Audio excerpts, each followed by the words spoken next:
प्यारे बच्चों, यदि आप सभी क्लास 6 में है तो ये वीडियो आप सभी के लिए बहुत महत्वपूर्ण होने वाली है। इस वीडियो के अंदर मैं आप सभी को अभ्यास 9C के सभी क्वेश्चन को सॉल्व कराने जा रहा हूं। तो आइए पहला क्वेश्चन यहाँ पर पढ़ लेते हैं। हमको क्या दिया गया है। पहला क्वेश्चन दिया गया है, निम्नांकित चित्रों में दो रेखाओं यल और यम को एक तिर्यक रेखा टी काटती है। कुछ कोणों के माप नीचे लिखे गए हैं। बताइए कि क्या यल और यम समांतर हैं। यदि हैं तो इसका कारण बताइए। यदि समांतर नहीं है तो उसका भी कारण बताइए। तो यहाँ पर आपको बताना है यल और यम समांतर है कि नहीं। तो देखिए यहाँ पर सबसे पहले आपको एक चीज समझना पड़ेगा संगत कोण के बारे में। ठीक, संगत कोण देखिए क्या होता है। जैसे यहाँ पर ये 50 है, किस साइड है, ये 50 ऊपर की ओर है, ये लाइन के ऊपर है दाईं तरफ। तो यहाँ पर इसी तरफ देखना है, नीचे वाली लाइन में ऊपर की ओर दाईं तरफ। तो ये संगत कोण होता है। तो इसके बारे में मैं आपको आपकी बुक में दिया गया बढ़िया तरीके से समझा देता हूँ। तो देखिए ये रहा संगत कोण। ठीक है, जैसा कि यहाँ पर देख सकते हैं, यहाँ पर मैंने आपको बताया ऊपर की ओर दाईं तरफ ऊपर की ओर जो रहता है उसका संगत कोण नीचे लाइन में जो दाईं तरफ रहता है वही होता है। ठीक है, तो देखिए ऊपर क्या है, एक है, एक का नीचे देखिए इस लाइन के ऊपर क्या है, दाईं तरफ 5 है, तो एक का संगत कोण 5। तो देखिए एक का संगत कोण क्या होगा, 5 होगा। ठीक, इसी तरह से यहाँ पर 3 का संगत कोण है। इधर देखिए ऊपर, ये ऊपर की साइड है बाईं तरफ, तो इधर भी ऊपर की और बाईं तरफ क्या है, 3 का संगत कोण 7, तो 3 का 7 होगा। इसी तरह से नीचे 4 और इधर क्या होगा 8, 4 का 8। इसी तरह से इस साइड नीचे 2 का 6, 2 का 6, ये नीचे है तो नीचे वाला ही देखना है। ठीक है, ऊपर है तो ऊपर वाला ही देखना है उसी साइड। इस तरह से संगत कोण निकाला जाता है। तो चलिए आपको संगत कोण निकालना आ चुका है। अब यहाँ पर मैं समझता हूँ मैं इसको क्यों बता रहा हूँ आपको। ठीक है, क्योंकि इसी के कारण आपका ये पूरा उत्तर सॉल्व होने वाला है। देखिए यहाँ पर ये अगर संगत कोण है कितना है 50, तो आपको पता है इसका संगत कोण क्या होगा। ये ऊपर की ओर है इस लाइन के, ये लाइन जो काट रही है इसके ऊपर है दाईं तरफ, तो ये लाइन काट रही है इसके ऊपर क्या है, यहाँ पर रहेगा ये 50। ठीक है, तो आप सभी को पता है कोई भी लाइन जो होती है वो कितने अंश का कोण बनाती है, 180 अंश का बनाती है। ठीक है, तो देखिए यहाँ से लेकर यहाँ तक अगर आप जोड़ेंगे इसको तो 180 अंश बनना चाहिए। अगर 180 अंश नहीं बन रहा है तो ये आपका समांतर रेखा नहीं होगी। जो समांतर रेखाएं होती हैं वो कितने का अ, कितने अंश का कोण बनाती है, 180 अंश का। उनके दोनों कोणों का योग 180 अंश होता है, ध्यान रखिएगा। ठीक है, तो यहाँ पर क्या करेंगे, इसको हम जोड़ेंगे। ठीक है, तो यहाँ पर 120 प्लस क्या करेंगे, 120 प्लस 50 बराबर क्या हो जाएगा आपका 170 ही आ रहा है। ठीक है, तो यहाँ पर 170 आ रहा है, इसलिए ये क्या होगा, ये आपका समांतर नहीं होगी। ठीक है, ये यल और यम समांतर नहीं होंगी। इसी तरह इसके अंदर भी आप देखेंगे, ये देखिए क्या है, ऊपर की ओर है। ठीक है, तो इसका संगत कोण क्या होगा, इसका संगत कोण ये देखिए नीचे वाली रेखा के ऊपर बाईं तरफ है, तो ऊपर वाली रेखा के बाईं तरफ क्या होगा, यहाँ पर ये संगत कोण होगा इसका। तो इन दोनों को भी जोड़ेंगे, हम ऐड करेंगे तो आपका कितना आ जाएगा यहाँ पर 60। देखिए 185 आएगा। कितना आएगा, 185 आएगा दोनों को ऐड करने पर। ठीक, 60 और 125 को जब आप ऐड करेंगे तो कितना आएगा, 185 आएगा। ठीक है, तो यहाँ पर आपका कितना आना चाहिए, 180 आना चाहिए। ठीक, तो इसलिए ये क्या होगी, ये भी आपकी यल और यम समांतर रेखा नहीं होगी, ध्यान रखिएगा। ठीक है, तो चलिए यहाँ पर हम देखते हैं अपना ये वाला। तो देखिए इसका यहाँ पर संगत कोण क्या होगा, ये ऊपर की ओर है इस लाइन के बाईं तरफ ऊपर, तो नीचे वाली लाइन के बाईं तरफ ऊपर, तो यहाँ पर कितना होगा 35। तो अब देखो इन दोनों को ऐड करना है, 135 और 35, तो कितना होगा 135 अंश प्लस 35 अंश, तो कितना होगा 170 अंश होगा। जबकि आपका कितना आना चाहिए, 180 अंश आना चाहिए, तभी ये जो रेखाएं हैं समांतर रेखाएं मानी जाएंगी। तो यहाँ पर क्या है, 170 आ रहा है, इसलिए यहाँ पर हम बता सकते हैं कि ये तीनों जो हैं ये समांतर रेखाएं नहीं है। तो चलिए कॉपी पर चलते हैं और इसको किस तरह से लिखेंगे इसको समझते हैं। तो देखिए यहाँ पर आपको इस तरह से लास्ट में लिख देना है, संगत कोण बराबर नहीं है, अतः यल और यम समांतर नहीं है। ठीक है, यल और यम समांतर नहीं होंगे यहाँ पर। तो चलिए इसके अंदर अब देखते हैं हम अपना दूसरा नंबर क्वेश्चन किस तरह से करना है। देखिए दूसरे नंबर क्वेश्चन दिया गया है, चित्र में ए बी समांतर सी डी। जो ए बी है, ये ए बी ये सी डी के समांतर है।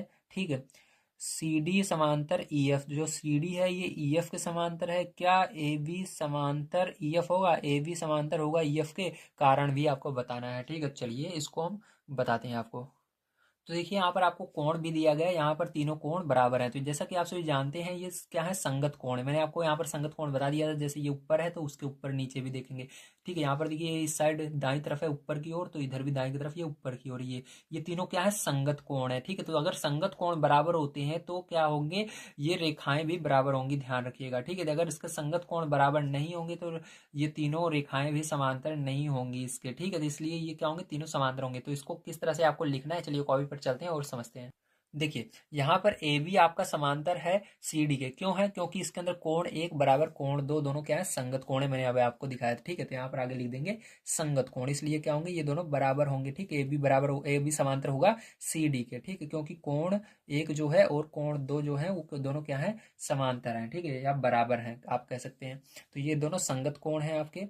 ठीक है। संगत कोण होने के कारण क्या होंगे, ये बराबर होंगे, जितना ये अंश का होगा उतने अंश का ये भी होगा। हमको पता नहीं है, ठीक है, यहाँ पर कितने अंश का, लेकिन इतना जान लीजिए ये संगत कोण है, जो ये होगा उतना ये भी होगा, ठीक है। इसीलिए अब क्या कहेंगे, हम कहेंगे सी डी जो है वो समांतर होगा ई एफ के, ठीक। ये तो आपकी बुक में ही दिया गया है। अब क्यों होगा, क्योंकि यहाँ पर जो कोण इसका 2 है वो कोण 3 के संगत है, ठीक है। ये संगत कोण है, यहाँ पर भी है ना, तो यहाँ पर संगत कोण है, ठीक।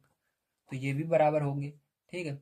अब चलिए इसके बाद देखिए, यहाँ पर अगर कोण एक बराबर है कोण 2 के, ठीक है, और कोण 2 आपका बराबर है यहाँ पर कोण 3 के, ठीक है, तब, ठीक है, तब क्या होगा,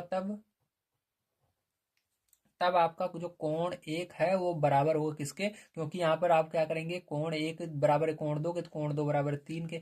तो सीधी सी बात है, आप क्या करेंगे, यहाँ पर लिख सकते हैं कोण 1 जो होगा 3 के बराबर होगा। क्यों होगा, क्योंकि यहाँ पर देखिए अगर ये इसके बराबर है तो आप क्या कर सकते हैं, 2 की जगह 1 भी तो लिख सकते हैं, ठीक है। जैसे मान लीजिए जैसे मैं आपको एग्जाम्पल दूं, ठीक है, मान लीजिए ये दोनों काली नीली पेन है, ठीक है। तो मान लीजिए आपने माना ये दोनों, इसके अंदर भले ये काली दिख रही है लेकिन इसके अंदर जो स्याही है वो नीले ही रंग की है, ठीक है, नीले रंग की है। तो क्या करेंगे आप, चाहे तो नीले पेन से लिख रहे हैं, ये खत्म हो जाती है तो आप इस काली पेन से लिख सकते हैं। क्यों लिखेंगे, भले ये बाहर से काली दिख रही है इसके अंदर नीली ही है। इसी प्रकार से यहाँ पर क्या है, ये भले 1 दिख रहा है लेकिन ये 2 के बराबर है, मतलब एक ही चीज दोनों है, ठीक है। तो इसकी जगह 2 की जगह आप 1 भी लिख सकते हो। इसलिए हम क्या करेंगे, यहाँ पर लिखेंगे कोण 1 जो है बराबर होगा कोण 3 के, ठीक है।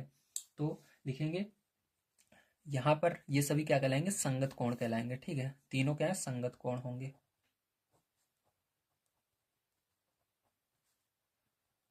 ये सभी संगत भी कोण है इसलिए भी हो गया, ठीक है। अतः यहाँ पर हम लिखेंगे लास्ट में, अतः ए बी समांतर ई एफ, ए बी किसके समांतर होगा, ई एफ के समांतर होगा, ओके। तो चलिए इसके बाद तीसरा नंबर क्वेश्चन पैर हम पढ़ते हैं और उसको सॉल्व करते हैं। तो तीसरा नंबर क्वेश्चन देखिए पैर आप सभी को दिया गया चित्र में कोण 1 और कोण 2 समान है। कोण 1 जो है ये कोण 2 समान है क्योंकि ये क्या है, आपके संगत कोण है, ठीक है। कारण बताइए जिससे ये सिद्ध हो सके कि यल समांतर यम, यल और यम समांतर होंगे, ठीक है। तो आपको बताना है, तो अगर आपको पहले ही दे दिया गया यल कोण 1 कोण 2 समांतर हैं, ठीक है, ध्यान रखिएगा कोण 1 कोण 2 समांतर आ रहे हैं आपके, ठीक है।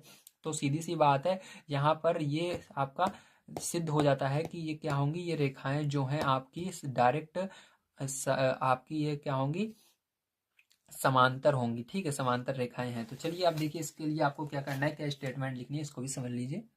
तो देखिए यहाँ पर आपको लिखना होगा कोण 1 बराबर कोण 2 क्या है, संगत कोण है, मैंने आपको बता दिया, ठीक है। तो लिखना है संगत कोण। अब उसके बाद संगत कोण बराबर हैं, इसलिए ये क्या होंगे, यल और यम भी समांतर होंगे, ठीक है। लिखेंगे संगत कोण बराबर हैं, अतः